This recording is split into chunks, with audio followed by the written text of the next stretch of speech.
Hello dear friends, welcome to you my YouTube channel Dev chemistry classes. आज हम आपके सामने एक बार फिर से 12th क्लास का नेक्स्ट टॉपिक लेकर आए हुए हैं। पिछले वीडियो में हम बात कर रहे थे एथिल अल्कोहल का औद्योगिक निर्माण, जिसमें हम बात कर चुके थे एथिलीन के द्वारा औद्योगिक निर्माण।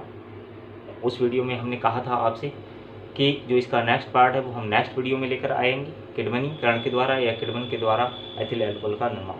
तो आज हम उसी वीडियो का नेक्स्ट पार्ट लेकर आए हैं, जिसमें हम बात करेंगे किण्वन के द्वारा एथिल अल्कोहल का निर्माण। पहले तो हम ये बात करेंगे किण्वन किन पदार्थों का होता है जिसके द्वारा हम एथिल अल्कोहल का निर्माण कर सकते हैं। तो शर्करा युक्त पदार्थ या फिर स्टार्च युक्त पदार्थ, इन पदार्थों के विलयन का किण्वनीकरण कराकर हम एथिल अल्कोहल का निर्माण करते हैं। एग्जाम्पल्स की अगर बात करें तो कौन सी होंगी, वो हमारे जौ है, गेहूं है, मक्का है आदि। या हम कहेंगे जो हम इस समय शर्करा से पढ़ेंगे या सीरे से पढ़ेंगे। तो इस तरह से हम एथिल अल्कोहल का निर्माण करते हैं। दो टाइप से हम कर सकते हैं, एक तो हमारा क्या है, शर्करा के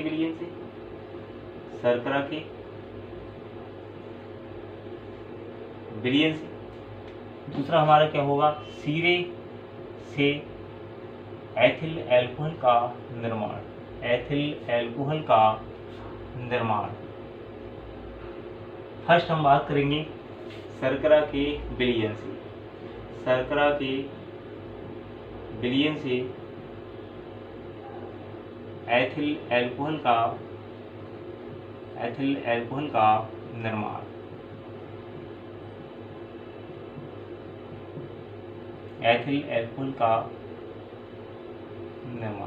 तो डियर स्टूडेंट्स, हम इसमें क्या करेंगे, जो शर्करा का 10% का विलयन बनाएंगे, उसमें हम क्या डालेंगे, ईस्ट डालेंगे और फिर हम इसे क्या करेंगे, 20 से 30 डिग्री सेल्सियस टेम्परेचर पर गर्म करेंगे। तो 20 से 30 डिग्री सेल्सियस पर गर्म करने पर जो हमारा शर्करा का विलयन होता है वो एथिल अल्कोहल में चेंज हो जाता है। इसमें जो फर्मेंटेशन की रिएक्शन होती है उसमें CO2 गैस निकलती है। तो CO2 गैस के कारण क्या होता है, इसमें झाग बन जाते हैं उस विलयन के ऊपर। वो झाग बनते रहते हैं, हम ये समझते रहते हैं कि फर्मेंटेशन की रिएक्शन चल रही है। जैसे ही CO2 गैस निकलना बंद होती है, हम ये समझ लेते हैं कि फर्मेंटेशन जो रिएक्शन है वो बंद हो जाती है।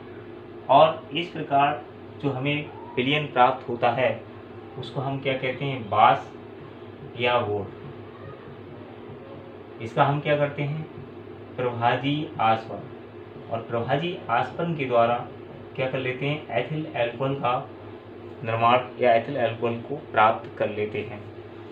दो मेन रिएक्शंस में ये क्रिया पूर्ण होती है। आइए वो देखते हैं क्या होती है। C12H22O11 प्लस H2, इसमें जाइमेज इन्वर्टेज जो एंजाइम होता है, इन्वर्टेज एंजाइम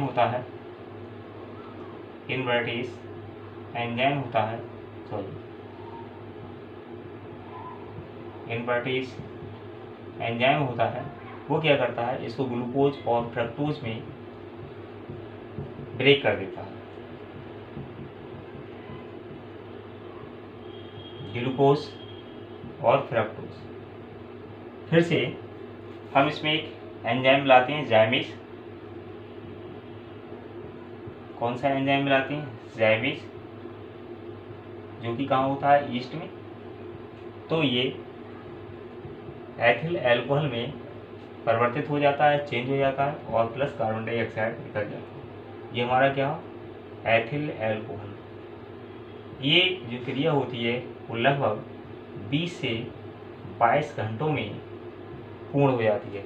इस प्रकार से हमने कहा कि शर्करा का 10% का विलयन होता है उसको हम 20 से 25 डिग्री या 20 से 30 डिग्री सेल्सियस पर गर्म होते हुए छोड़ देते हैं, जिससे जो शर्करा का विलयन होता है वो एथिल अल्कोहल में परिवर्तित हो जाता है। और क्या होता है, फिर हम इसमें जाइमेज पहले इन्वर्टेज एंजाइम डालते हैं, जिससे हमारा ग्लूकोज फ्रक्टोज में ये परिवर्तित हो जाता है। उसके बाद हम फिर से इसमें जाइमेज एंजाइम डालते हैं, फिर हमारा एथिल अल्कोहल ये प्राप्त होता है। इसके बाद हम बात करेंगे, जो हमने विलयन बताया है वो विलयन कौन सा होता है, उसको बास या वॉर्ट कहते हैं, जिससे हम प्रभाजी आसवन के द्वारा हम उसको एथिल अल्कोहल को प्राप्त कर लेते हैं। इसके बाद हम बात करेंगे डियर स्टूडेंट्स या डियर फ्रेंड्स, हम बात करेंगे सीरे से एथिल अल्कोहल का निर्माण। सीरे से एथिल अल्कोहल का निर्माण। तो डियर फ्रेंड्स, सीरे से एथिल अल्कोहल के निर्माण की हम बात करेंगे। अब पहले तो हम ये देखेंगे कि सीरा क्या है। तो गन्ने का जो रस होता है, गन्ने का रस, उससे हम क्या करेंगे, शक्कर को पृथक करके जो हमें भूरे रंग का, गन्ने के रस से शक्कर को पृथक करने के बाद, अलग करने के बाद जो हमें भूरे रंग का पदार्थ प्राप्त होता है, उसे हम क्या कहते हैं, सीरा कहते हैं। सीरे के द्वारा एथिल अल्कोहल का निर्माण निम्न पदों में हम कर सकते हैं। पहले हम क्या करेंगे, जो सीरा हमें विलयन दिया गया है या है हमारे पास, सीरे का तनुकरण करेंगे। सीरे का तनुकरण करेंगे। तनुकरण का मतलब इसे पतला करेंगे। सीरे का तनुकरण करने के लिए क्या करेंगे, इसमें थोड़ा सा जल मिलाएंगे। क्या करेंगे, इसमें वाटर मिलाएंगे। इससे क्या हो जाएगा, वाटर मिलाने से जो हमारा फर्मेंटेशन है, फर्मेंटेशन की रिएक्शन है, वो तनु विलयन में क्या होती है, आसानी से होती है। तनु विलयन में आसानी से होती है। इसके बाद हम क्या करेंगे, उसमें अमोनियम सल्फेट मिलाएंगे। अमोनियम सल्फेट मिलाएंगे।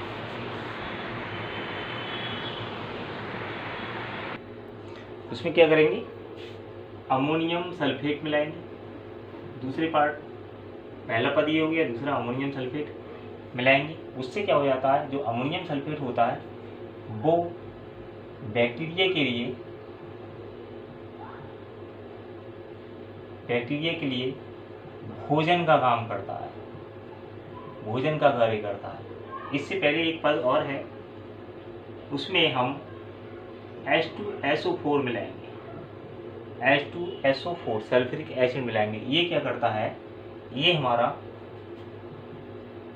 माइकोडर्मा एसिडोबैक्टीरिया को,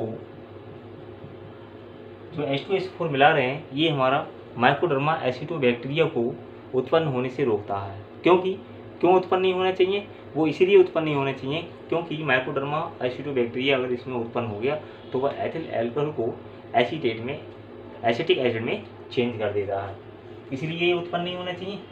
इसके बाद हम क्या करते हैं, अमोनियम सल्फेट मिलाते हैं, जो बैक्टीरिया के लिए भोजन का कार्य करता है। इसके बाद जो हमारा पद है, उसमें हम क्या करते हैं, ईस्ट मिलाते हैं। ईस्ट मिलाना, ईस्ट मिला करके कुछ समय के लिए, कुछ दिनों के लिए हम रख देते हैं। उसमें क्या होती है, फर्मेंटेशन की रिएक्शन शुरू हो जाती है।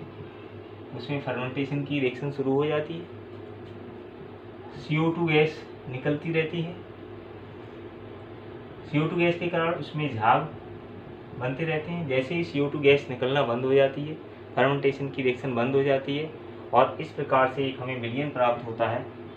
इस प्रकार से हमें एक विलयन प्राप्त होता है, जिसे हम क्या कहते हैं, वॉश या बोट। ये जो फर्मेंटेशन की रिएक्शन है, निम्न दो पदों में कंप्लीट होती है। अभी इससे पहले हम पढ़ चुके हैं, सेम वही रिएक्शन है। एंजाइम यहाँ पे ईस्ट डालते हैं, ये ग्लूकोज और फ्रक्टोज में ब्रेक हो जाती है और इसके बाद ये जो हमारा एथिल अल्कोहल में प्लस CO2 में CO2 गैस निकल जाती है और एथिल अल्कोहल हमारा बचता है। एथिल अल्कोहल बचता है। जो बास और बोट हमारा बना है, बास, अब हम क्या करेंगे, बॉस विलयन से एथिल एल्कोहल का पृथक्करण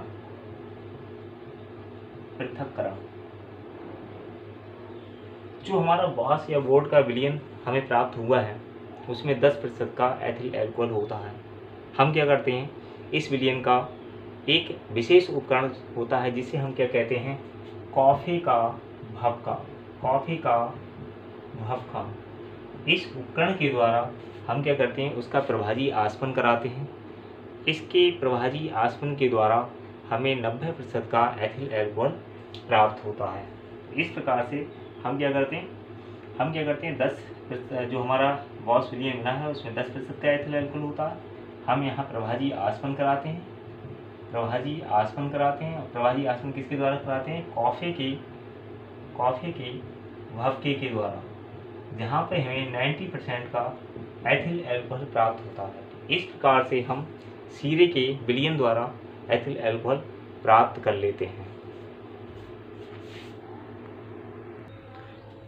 अब हम बात करेंगे उपयोग की। उपयोग क्या है, यौगिक बनाने में, औषधियों के निर्माण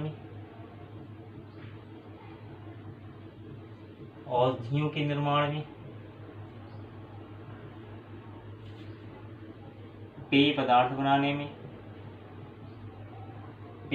बनाने में, और क्या होगा, और आयोडोफार्म के निर्माण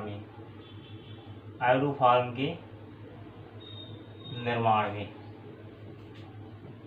आदि।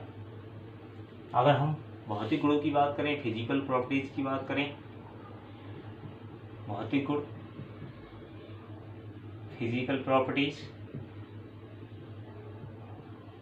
की बात करें तो क्या हुआ, ये एक तीक्ष्ण गंध वाला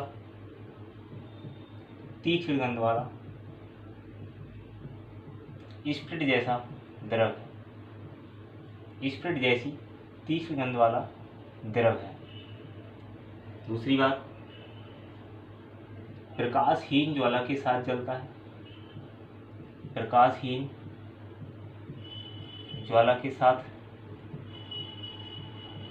जलता है, इसके अलावा क्या होता है, इसमें इसका जो क्वथनांक होता है शुद्ध एथिल एल्कोहल का 78 या 78.3 डिग्री सेल्सियस होता है, और इसे पीने से क्या होता है, व्यक्ति में उत्तेजना पैदा होती है, और अगर ज़्यादा पी लेगा तो पागल भी हो जाएगा। अगर इसके बाद हम बात करते हैं परिशुद्ध एल्कोहल की। डियर स्टूडेंट्स, परिशुद्ध एल्कोहल क्या होता है? तो परिशुद्ध एल्कोहल क्या होगा, 100% शुद्ध जो एल्कोहल होगा वो हमारा परिशुद्ध एल्कोहल कहलाता है। उपरोक्त विधियों से जो प्राप्त हमारा एल्कोहल है वो हमारा क्या प्राप्त होता है, 100% शुद्ध एल्कोहल। उपरोक्त विधियों से जो प्राप्त होता है वो हमारा कहलाता है परिशोधित एल्कोहल। परिशोधित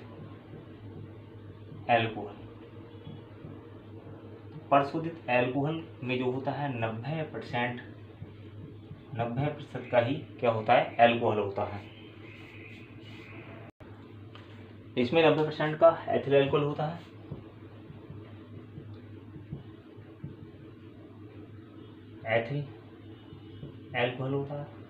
करते क्या है, परिशोधित एल्कोहल से परिशुद्ध एल्कोहल प्राप्त करने के लिए हमें क्या करना है। जो परिशोधित एल्कोहल है ये हमारा क्या होता है, 95.6, या हम परिशोधित स्प्रिट कह सकते हैं, 95.6 है, और प्लस बाकी जो हमारा बचा 4.4, यानी कि ये हमारा एल्कोहल और ये हमारा जल वाटर का मिश्रण होता है। क्या करते हैं, इसको हम प्रयोगशाला में परिशोधित एल्कोहल से परिशुद्ध एल्कोहल प्राप्त करने के लिए हम इसमें क्या करते हैं, बिना बुझा चूना डाल देते हैं, बिना बुझा चूना डाल देते हैं और छोड़ देते हैं। तो ये 2-3 दिन तक रिएक्शन जो चलती है, इसमें जो हमारा परिशोधित एल्कोहल है, इसमें जो उपस्थित वाटर है वो चूने के साथ रिएक्शन कर लेता है, चूने का जो पानी है उसके साथ उसको सुखा लेता है, एब्जॉर्ब कर लेता है। इसके बाद हमारा जो प्राप्त होता है वो हमारा 99.70% का शुद्ध एल्कोहल प्राप्त होता है। जो भी मात्रा इसमें अमाउंट वाटर की बची है उसको दूर करने के लिए हम क्या करते हैं, उसमें कैल्शियम धातु के टुकड़े डाल देते हैं। इस प्रकार से